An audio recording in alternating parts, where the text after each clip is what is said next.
Hello，大家好，歡迎嚟到 Hamingo Channel。今集我呢個印度人妻呢，就會帶大家去走訪印度一啲特色嘅餐廳。6年前呢，我喺印度都唔敢出街食飯嘅，驚水土不服。如果一定要外出嘅話呢，一定會揀酒店入邊嘅餐廳食飯。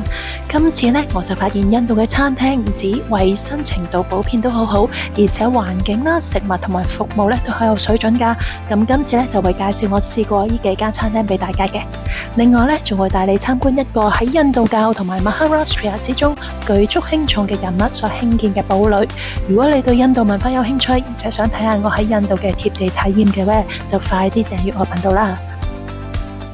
第一間要介紹嘅呢叫 Highway Break， 咁喺孟買附近地區呢有好多分店嘅。一樓呢，佢就裝修得富麗堂皇啦，食物同埋服務質素呢亦都相當之高嘅。每當上菜嗰陣時咧，就會有好多嘅侍應生走嚟服侍你噶啦。咁如果你係中意咧相機食先嘅話咧，咁你每次咧就要叫停佢哋，等你可以幫啲食物影咗相之後先至分菜。如果唔係咧，一上菜唔夠10秒就變吉碟，咩都影唔到噶啦。咁佢哋咧就有2樓嘅主蛋間咧，就會由皇宮嘅氛圍咧嚟到熱帶雨林，穿過呢啲樓梯、山洞同埋呢一條橋咧。咁就會見到另一個用餐嘅地區，咁呢度咧仲有酒吧添嘅。呢一層嘅天花咧就佈滿咗樹葉，而台與台之間咧都有大樹嘅樹幹，牆壁咧都塑造到好似山洞嘅石壁嘅質感，令到食客咧好似置身於原始嘅森林之中。記得咧，好似10幾年前香港都好似有個咁樣主題嘅餐廳㗎。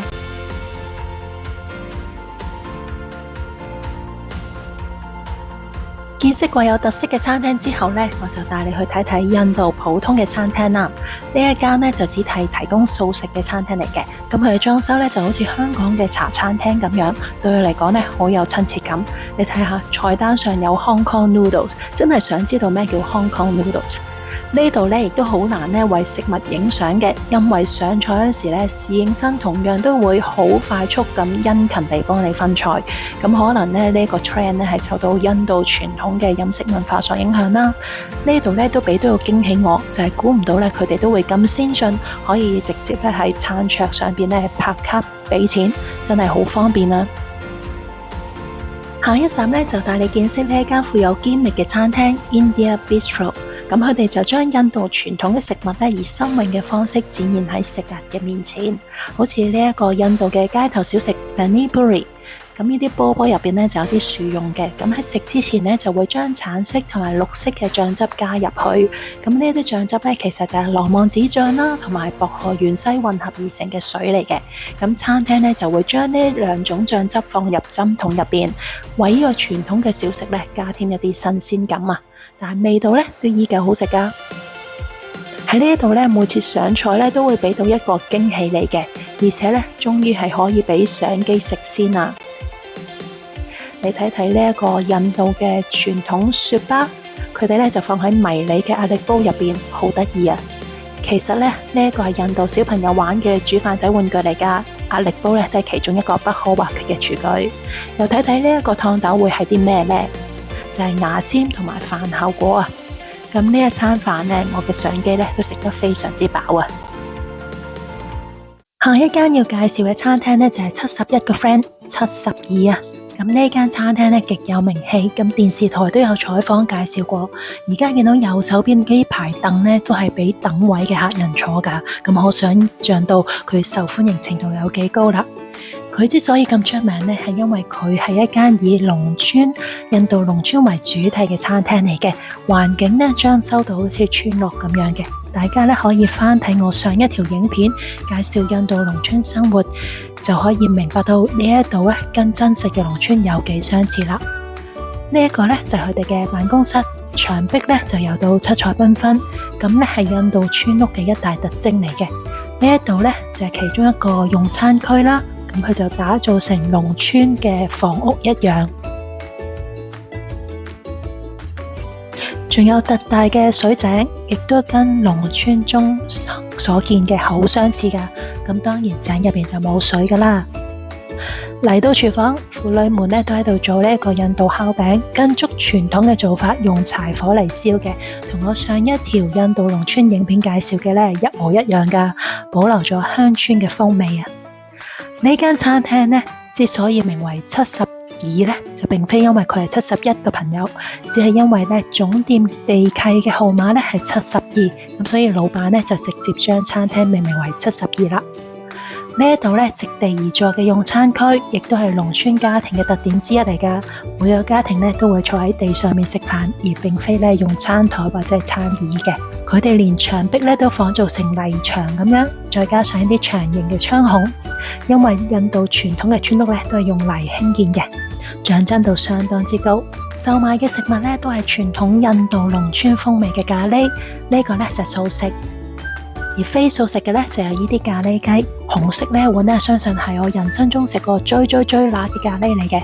自問咧我可以食得辣，但係對住呢碗紅咖喱咧，我只有投降。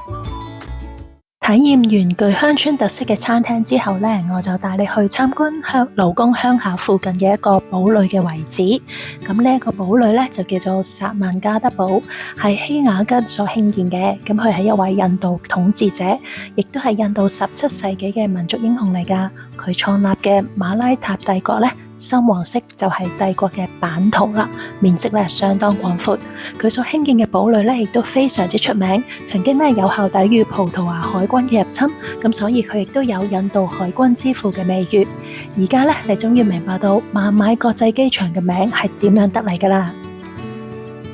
介紹完呢位歷史人物之後咧，就翻嚟呢一個薩曼加德堡嘅遺址啦。眼前所見嘅咧就係堡壘本身真正嘅大門。而家咧就只剩翻幾塊石基喺度啫。整個堡壘咧有一個8米高嘅城牆咧圍繞住嘅。而家咧仲可以隱約見得到護城牆嘅存在，但係大部分嘅堡壘咧已經俾英軍咧破壞咗噶啦。呢個咧就係堡壘嘅蓄水池。而家可以見到嘅咧就係蓄水池嘅表層部分嚟嘅啫。佢嘅深度咧係非常之驚人噶，有幾驚人？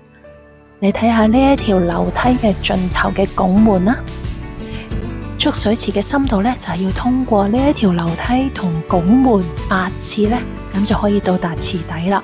咁你真係難以想象當時嘅科技係點樣興建呢一個巨大嘅水池嘅呢？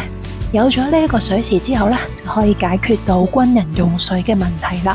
冇蓄水池之前呢，軍人咧就喺眼前呢個湖咧攞水，再運上山頂嘅堡壘嘅。咁如果堡壘正在受敵人入侵嘅話咧，咁基本上就冇可能會攞到水啦。咁可能啲軍人咧就喺敵人成功入侵之前咧，已經係渴死咗啦。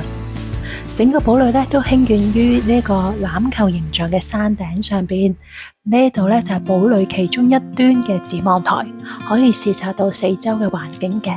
展望台咧都有一個城牆圍住，而城牆咧每隔1米就有一個洞嘅。咁呢一啲洞係用嚟做咩嘅呢？就係用嚟咧襲擊敵人噶。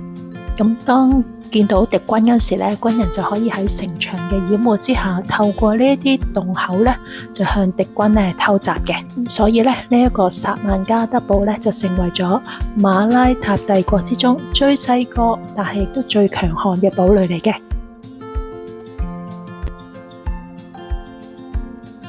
咁你知唔知呢一個洞又用嚟做咩嘅呢？同樣都喺城牆上邊，面積咧比之前亦大一啲啲。呢個洞咧係廁所嚟噶，洞嘅另一端咧都係城牆嘅外圍。咁軍人喺度去廁所排泄物咧，就可以拒於堡壘之外啦。咁就可以保持到堡壘入邊嘅衛生。堡壘入邊咧都有一個印度教廟宇嘅。咁廟宇附近咧又會見到一大個深坑。呢個咧就並非蓄水池啦。咁究竟係咩嚟嘅呢？係監獄嚟噶。愛嚟咧囚禁被俘虜嘅敵軍，亦都係咧深不見底嘅。堡壘嘅另一端咧，亦都係一個展望台，亦都可以清楚咧監察到四周嘅。